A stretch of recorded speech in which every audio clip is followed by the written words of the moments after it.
Despite starring in some of Australia's biggest dramas, Stephen Peacocke admits he's still endlessly insecure. My heart was thumping. There was a time when Stephen Peacocke found acting so stressful. It took a physical toll. When I started work in Home and Away, I was so nervous for the first 2 or 3 months I was certain I was going to lose my job.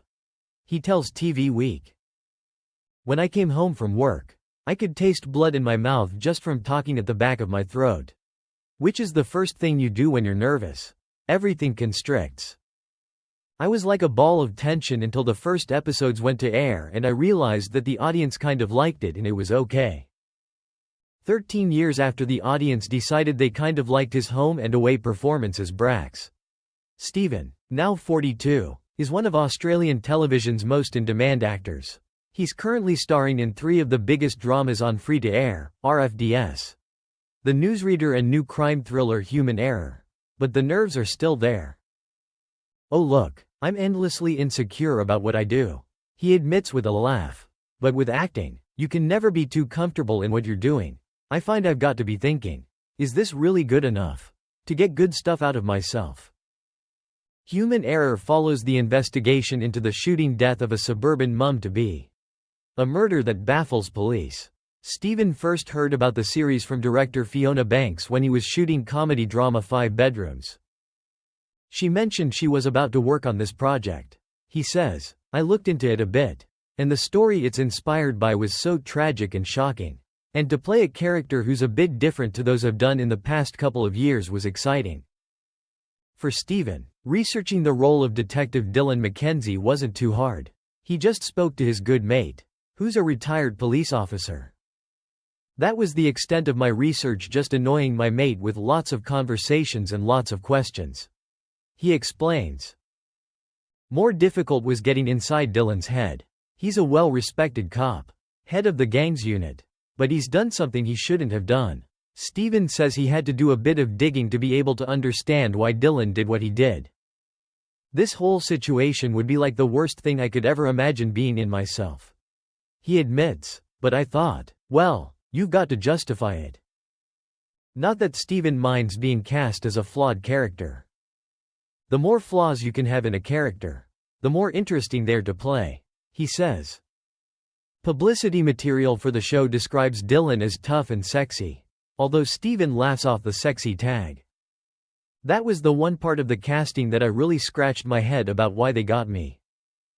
Stephen might deny he's sexy, but there's no doubt he's popular. He already has 3 TV Week Logie Awards to his name and, at last year's awards, was a presenter, alongside Michelle Lim Davidson, his co-star in The Newsreader. Whenever I have to speak publicly, I can't eat or drink, he explains, so I was sitting there with my heart thumping. I'm getting a little better at it, but I still get so nervous. Later, when RFDS took out the Logie for Best Drama Program, Stephen had a reason to celebrate.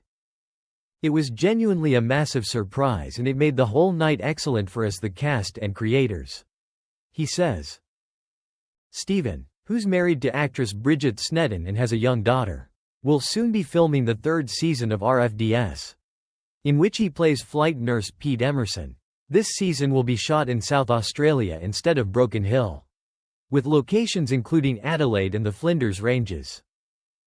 I've only been to Adelaide briefly, but we're looking forward to exploring that, Stephen says. Then when we're shooting on location, it should be really good. Having been born and raised in Dubbo, in regional New South Wales, Stephen says moving back to the country to live is probably the goal at some point. The good thing about this line of work is that, in between jobs, you can be anywhere, really, he explains. So as much as I enjoy short bursts of Sydney and Melbourne, I like the open spaces and particularly that red country out around Broken Hill, and even Dubbo. It's what feels like home to me. If the TV roles should dry up, Stephen isn't worried. It took him more than 6 years from the time he decided to become an actor until he scored his breakthrough role in Home and Away. I've done my share of sitting around and not getting really cool jobs. He says, I like the adventure of that. I chose a job that's a bit risky, with a chance of unemployment. But the rewards are great. If you're lucky enough to get a job, It's so much fun. And it's what I want to do. Thanks for watching and stay tuned for more movie spoilers next week. Goodbye and see you again.